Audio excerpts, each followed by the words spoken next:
What is going on, everyone, and welcome back to another build video update. So this is for my Templar healer build, and I actually made a video a few weeks ago around the start of Morrowind, and after a little bit more testing, I decided to switch a few things around. So the idea of the build is still the same as last video, so if you're using that, technically it's the same thing, but I do have a few different changes in terms of CP, enchants, and some skills.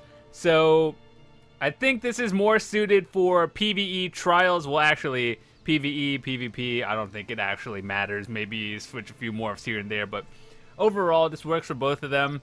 And yeah, this is more for dungeons and trials, not for like overworld just questing. But I mean, it'll work everywhere, but this is more built for dungeons and trials. So, as always in my build videos, I am going to go over all the stats, attributes, skills, and champion points and potions and whatever. So this is going to be pretty detailed, so if you're only looking for a quick like screenshot of it, then I'll show you at the end, or actually I'll just show it to you right now. You guys can take a quick screenshot of this real quick. Alright, so take a screenshot of that, but keep in mind, I do switch out some of these pieces, so you're going to have to stay tuned for a little bit more details. So yeah, that's what it is in a nutshell, and let's get started with the actual build. So, we are a Breton Templar. Now, I'm not sure if this is actually best in slot for, like, the race. You could choose High Elf, Breton, honestly, anything that gives, like, magic or reduced magic cost, recovery. But I think High Elf is slightly better, but Breton is also a very solid choice, and this actually does work for me. So, with that said, in terms of attributes, I have 40 into magic and 24 into health. Now, the reason why we have a lot into health is because of the sustain. I use a Witch Mother's Potent Brew potion, which is a purple food, and instead of like the blue food that gives you 5,000 health and magic, this one only gives you about 3,500 or 3,000, but it gives magicka recovery, so that is going to be better for longer sustained battles, which is like trials and veteran stuff. So that's where the veteran dungeons and trials part comes in, where I have a really high magic recovery. But if you're just doing like regular dungeons, you could probably just get away with blue food, having around like 1,700 magicka recovery. And you really don't need above 2,000 unless you're doing long fights like the Veteran Halls of Fabrication trial, which I've been getting into more of recently. So those fights last between like 5 to 20 minutes each, like boss fight, and that's why you need a higher sustain. As for a healer, I found that staying above 19,000 health with food is the way to go. In veteran trials, you're gonna have like an Ebon buff on, and then that's like a plus 1,000, and you're the one casting Warhorn along with some of the tanks. So depending on how well your tanks and healers coordinate Warhorns, your health should be around 20 to 23,000 ish, and that's usually way more than enough. But if you are DPS above 17.5. 17.5k is good for DPS, and as for a healer, you kind of want to have a little safe spot, because as a healer, you are a little bit more important in not causing group wipes. So that's why we have that. So 19,000 is usually a good spot to be at, so that's why I have a little bit more into health than magic. Previously, I used to have like 14 into health. I just added 10 more points because we switched it up to potion. If you don't want to use the Witch's Mother's potion, and you're still using blue food, then you could take out like 10 points and then put it into magic. But whatever works for you, just stay with that. So in terms of gear, it's actually the same as the previous one, but we'll go over it just in case this is the first video you've seen and you haven't seen the other one. So spell power, that is still best in slot. You get it from White Gold Tower. You can do it on normal or veteran and get the same thing. The difference between doing it on veteran is you get the purple jewelry, but if you're only looking for body pieces, then I mean, just farm it on normal. You'll get the same thing. You just have to upgrade it from blue to gold instead of purple to gold. So spell power here, that's been best in slot for like, I don't know, 3 years now, and it still hasn't changed to this day. That's why we still use it. And another set I use is Mending. Now, if you don't have Mending, you can get Worm. This one is a little bit easier to farm. You get Worm in Vaults of Madness. You can do it on normal or veteran. The difference, once again, is purple quality jewelry. Or you can get the gold jewelry from the Citadel vendor when it appears randomly over the weekend. And that's where you can get gold from. But Mending, I like using it because it's, I don't know, I just like using it a little bit more because I don't actually have the gold worm jewelry, whereas I have gold Mending. And realistically, the difference is very minimal, but min-maxing is min-maxing. If I'm told to use Worm, I have a full set of that to use, but okay, I just like using Mending because it's slightly better. And realistically, the difference is probably like, I don't know, very minimal. A couple hundred magic extra. But yeah, the way I have mine built is I have one health piece, and with that, everything else is magic, and all the pieces are divines. People have been asking me, is Infused better than divines for like healing builds? And technically, you can build it however, Infused or divines. I kind of just like having the divines because I have the Atronach Mundus Stone right here, and that increases your Magicka recovery. So when I have the percent stacked by divines pieces, it just gives it more. That's why my Magicka recovery is at 2300, whereas people with Infused would have maybe like 2100. So depending on what you do, if you're just doing dungeons, I'm pretty sure you can get away with all Infused, but I kind of like having the extra Magicka recovery, so longer sustained battles, and that's pretty much it. So in terms of jewelry, and I have 2 Magicka recovery ones and 1 spell damage. That goes for Worm as well. 2 Magicka recovery and 1 spell damage. And yeah, so that's where like a good chunk of 340-ish Magicka recovery comes from. But if you want to have like higher overall healing, then you can put spell damage enchants on it as well. That also works. But it's really personal preference. And another thing that I changed is the traits on my weapons. Now, I understand not everyone has access to master weapons. It's because you get it from Veteran Dragonstar Arena, and it's not super difficult these days. It's just tedious, where the dungeon takes at least an hour for the average player to complete, and you also need you and 3 other competent people. So getting it, I understand, is not the easiest thing. So the reason why we use it is because, one, we have 2 5-piece sets, so having an extra of anything else would not really make a difference. So this kind of just gives us the better enchant with no set bonus. And the enchantments for both of these are like just good in general. So I have a Master Restoration Staff on my main bar. It's infused. Now, some people actually use Precise, or Defending, or Powered. I use infused because I've been sticking with this one back before they actually nerfed stamina characters. So the first tick of Grand Healing or Healing Springs will restore stamina to allies affected.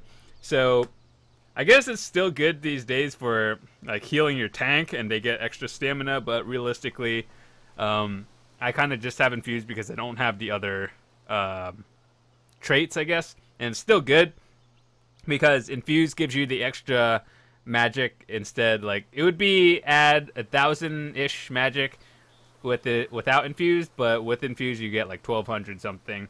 So that's why I have it. I think some other people like using Defending and Powered the most, but whatever works for you, infused works fine for me. As long as it's not like some dumb trait, then I think realistically you'll be fine with anything.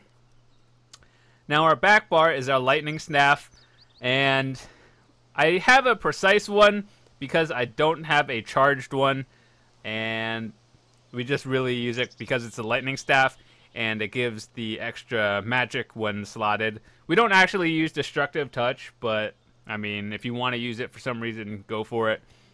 I think the best trait for this one would be charged, as you get ultimate faster with it, but I don't have it, so I have to use precise. And the reason why we use lightning staff is because on our back bar we have the blockade and it carries over with the champion points, but honestly these days with a lot of sorcerers and potentially dragon knights using the lightning build, you don't actually need it. It kind of helps if you don't have any sorcerers for some reason, but yeah, we have that one. So that's been pretty much all of my gear. If you don't have these two staves or staves, you could just use whatever, honestly. Just make a crafted one and probably get a better trait on it. So if you are using a non-master or maelstrom weapon, I would probably go powered for your healing staff and charged for your back bar lightning. The reason why you would get charged is, or wait, hold on, it could not, maybe not charged, it could be decisive. The one that gives extra ultimate, whenever you gain ultimate, you get more. No, wait, yeah, it is decisive, not charged. So going over our skills, most of it is the same, except we have a few slight tweaks. One being, before I used to use Restoring Aura or Repentance. Now that they nerfed it where it only affects yourself and not your allies anymore, the only thing it would give you is pretty much recovery for health, stamina, and magicka. Now, I don't actually use this anymore. I kind of replaced it for a shield, and as a Templar, our only shield is annulment, or what we would morph it into is harness magicka. So this helps you stay alive a little bit longer, and although it doesn't give you as much magicka recovery as you would like, staying alive is generally better, so having a shield, for especially for trials, is definitely a help. And we're going into our restoration abilities. Most of these are pretty standard, so any heal build will probably use these. Healing Springs, yeah, pretty big AoEs healing. It's pretty important, and you should use it. So what it looks like is a huge circle on the ground, Healing Springs. People who stand in it, they get healed. This also works well with the Master's Restoration Staff, because this is the Grand Healing ability. It's just morphed into Rapid, or not Rapid Regen, Healing Springs. So people who stand in it, they also get stamina back. It kind of just helps overall, so it's like a win-win. But even if you don't have a Master's Staff, Healing Springs should definitely be used at all times.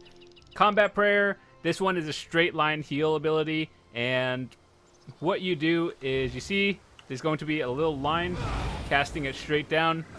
People who stand in it will get healed, and they get buffed with Minor Berserk, Minor Resolve, and Ward, increasing their damage done by 8%, and they increase resistance. So always good to have. Next on our list is Breath of Life. I'm sure all of you guys have heard of this, gotten annoyed by it at one point or another, PvP or PvE. Breath of Life is your like emergency spam heal. Well, you don't really spam it, but it's not something you should use regularly, because overall Breath of Life is a very expensive skill. So it's kind of an emergency heal. When someone goes below 30%, you just kind of hit it. But overall, it's a good like burst heal, and definitely should be used if possible. Next we have Inner Light. It's under the Mages Guild. Inner Light gives you max magicka, and your spell crit rating is increased. So heal higher, more magic total, always good. And for ultimate, we have Shooting Star. It is the morph of Meteor, and you get more ultimate the more enemies you hit. And it works with the passives over here. I kind of just got all of them. You don't really need the Mage Adept. I just kind of have more skill points because this is my first character. More skill points than I know what to do with. But ideally, these bottom three are the most important.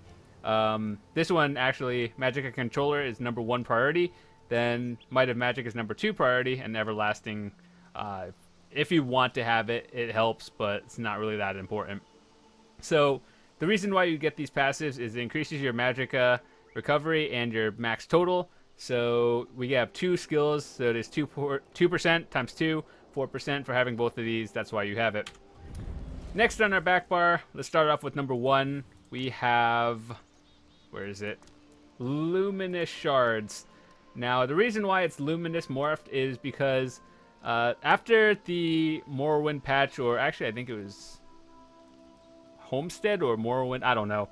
But anyway, they changed the effect to, instead of heal a certain one, where Luminous would only do magic, now it does stamina, whichever is lower, so Luminous is just more. And the other morph of Luminous Shards, I think Blessed or something like that, that one just does a little bit more damage, so it's more for a DPS character build, and Luminous is more for healers. Next, we have Elemental Blockade, which is our Blockade of Storms. We have this because it works with the CP, and we'll talk about this a little bit more later. We don't have it because we're a healer, but a lot of DPS will be using 75 into Thaumaturge, and they have the Exploiter passive, so it increases damage to off-balanced enemies, and with the Lightning Staff, you're the one who off-balances the enemies for them. And I think, to be honest, these days, a lot of people use their own Lightning Staff, especially the Sorc builds with the new meta Lightning-themed build. But anyway, it's not as important for the healer, but it kind of does help just in case there aren't many Sorcs with Lightning Staves. So you're the one who does it as well. Now we have Energy Orb. It is the Undaunted ability. You get Undaunted by doing dungeons and all that stuff, so if you're new to PvE content, I know you might not have this right away. So if you don't have it, you could replace it until you get it, but this is a very strong ability. Now, Energy Orb, when you toss it, it heals nearby allies for a bit, and then if they hit the synergy, they get a huge chunk of magic or stam back. So it's kind of like helping them with the sustain, and it's generally good to have. This is what it looks like. Energy Orb is the yellow one, so definitely something you want to aim for eventually. And of course, the passives for Undaunted always give you extra resources. So next we have 2 different things that I kind of swap out very regularly. We have Ritual of Retribution and Channeled Focus.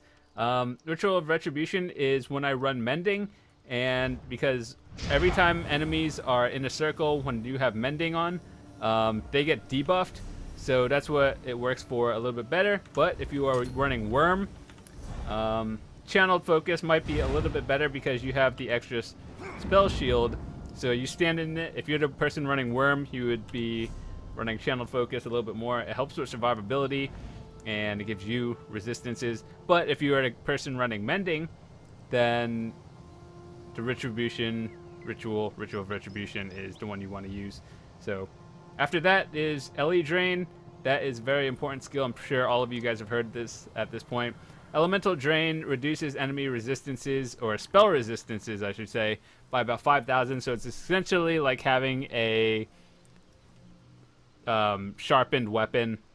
So when you cast that, it just negates some of the enemy resistances a little bit more. So definitely something that you want to keep up 100% of the time, or as close to 100 as possible. And you don't really need 2 people running it, but it does help just in case you can't have 100% uptime. And yeah, definitely a top priority morph to get pretty early on. Well, not early on, but something to get eventually. Now, for our second ultimate, we have the Warhorn. We morphed it to Aggressive Horn because not only does it give all your group members max magic, stamina, and health, it increases their crit damage done by 15% for 9.5 seconds. This is the morphed effect, but pre-morph is just giving your allies extra resources. So you're the person who's pretty much buffing the entire group. This is a buff. This is a sustain. More resources. Off balance, which helps them. And this is self-heal. This is self-shields. Heals, and pretty much all that. So those are my abilities. Let's go into the champion points. Now, before I talk about all my champion points, I know not everyone is CP capped, so I'll try to tell you priorities, even if you aren't, even if you have like 300 points, 100 points. But I want to say what works for me does not always work for everyone else. So if you found something that works for you, definitely just use it. So let's start off with the green tree because I think this one's the easiest. You are a magic user. 15% into magic recovery. That helps to build out a lot. So that's very good. 64 into tenacity because it increases the magic and stamina of your fully charged heavy attack by 13%. Now the reason why we have 64 and 13% is because with the Morrowind update, they made it so only the next percentage counts. And I don't know why, but like, let's say if you had 12.99%, it would round down to 12%. But if you have 13%, it stays at 13. So you have to have the next full number. I don't know if that's intentional or not, but it's kind of dumb, and we really just have to work with it until they change it, or if it's intentional, we have to deal with it. So recently, they actually fixed another issue where if you put something in first, like if you put some sort of shield and then a shield multiplier in first, then it would stack. But that one's fixed, so you don't really have to worry about it. No need to explain it. It's fixed now. So with that said, I have 40 into Warlord because, one, it shoots up above 16%, and you have to break free a lot, especially in the new Halls of Fabrication trial. There's a lot of stun effects that you break free of, and it's definitely something you could play with. You don't actually need 40 if you're not doing trials that much. Into here, you could take it out and put it into like 40 into tumbling or something if you wanted to. Most people don't put any points into tumbling, but I roll more often than I should. It's just like a habit that I've been doing for the past, I don't know, 3 years I've been playing this game. So 1% for me, and if it reduces it, it reduces it. It's good. And then I have 4 points into healthy because I didn't really know what else to put into here, and it shoots it over to 1%. So having this 1% health recovery really does not make a difference, especially as a healer, because you just heal yourself. But why not? I didn't know what else to put these 4 points into. So let's go into our red tree. Now this one is definitely something you're going to have to play with. And I'll try to explain some points where if you don't have maxed out CP, what you should do is start putting points into Ironclad first. So Ironclad, we have 61. It boosts us above 21%. 60 would be under 20%. So 61 is the sweet spot. 3 into Spell Shield because I didn't really know what else to put into here. And you could put whatever. You don't have to put 3 into Spell Shield. I have 49 into Hardy Elemental Defender just because they are like your resistances. They reduce all your damages in total. And Thick Skin reduces your dot damage, which is damage over time. So these two would be above 11% with 49 exactly. Anything lower would boost it down to 10%.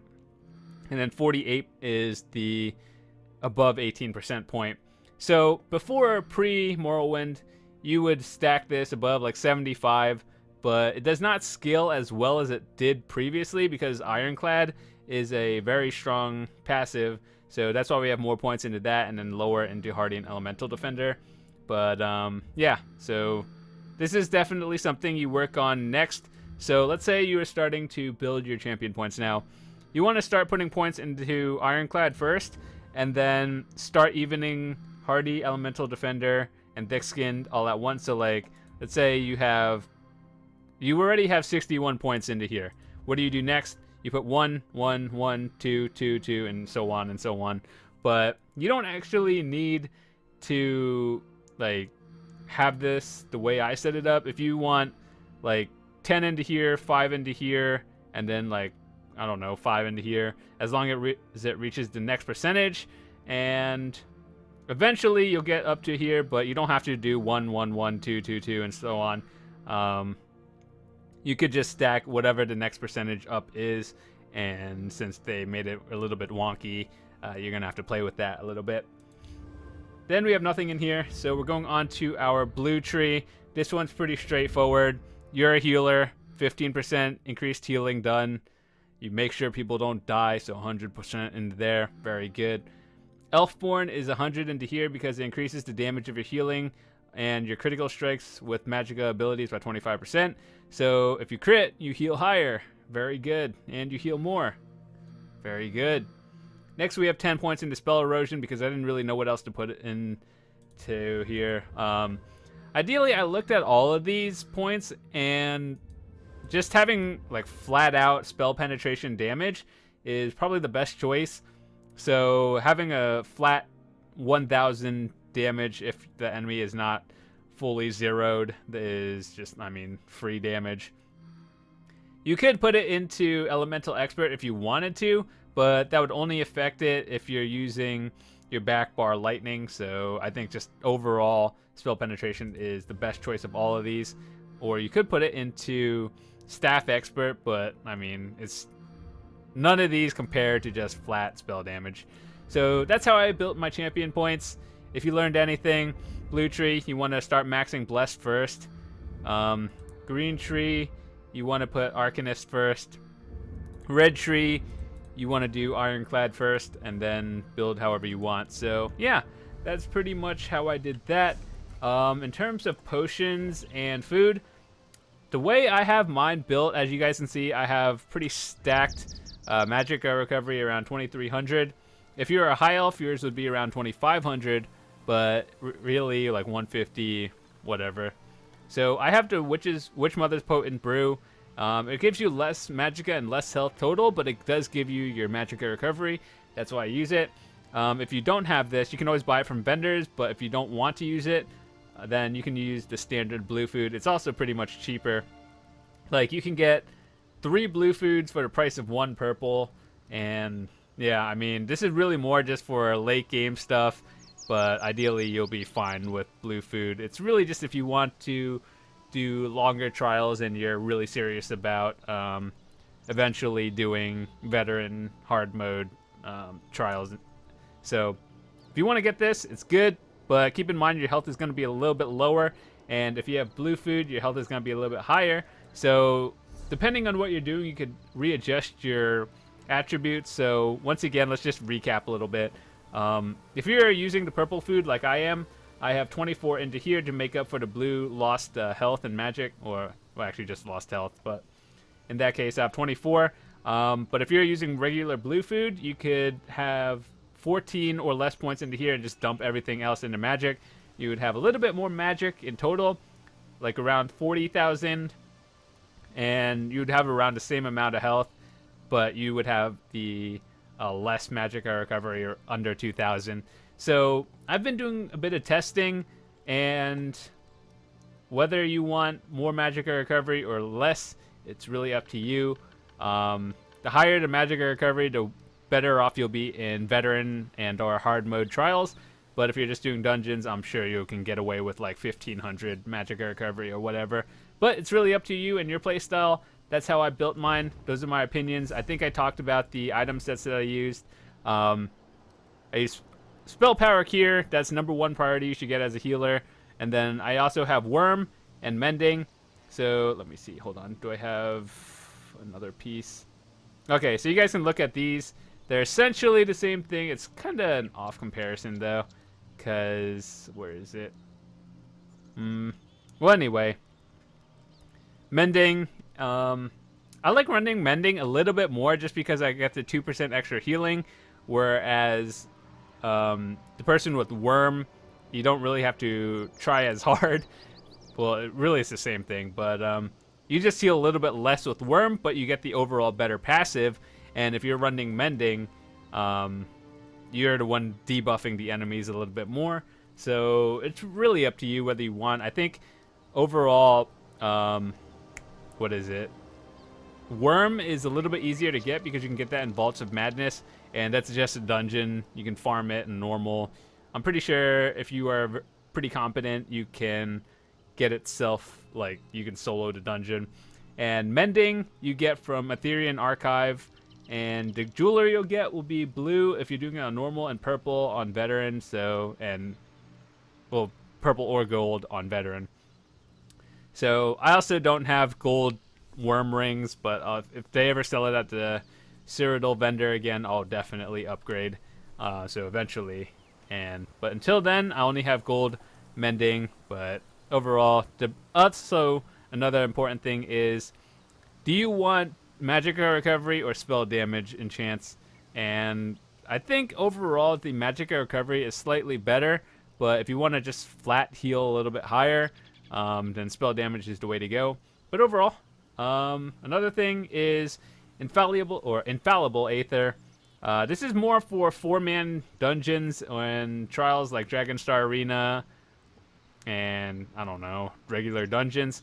So this used to be good back in the day, but with everything just being changed in terms of the combat with Morrowind, Infallible has just changed overall, and people don't really use it as often. So it's kind of good for just 4-man groups and not really much in trials. But whether you want it or not, it's not a really big deal. You can play with whatever you want, whatever you think is fun. Usually when people ask me what's the best thing to play, I can tell you just watch the video, but whether you think it's fun or not, it's up to you. You just play whatever you think it is fun. So overall, thanks so much for watching. Hope you all have a fantastic day, and I'll see you guys later.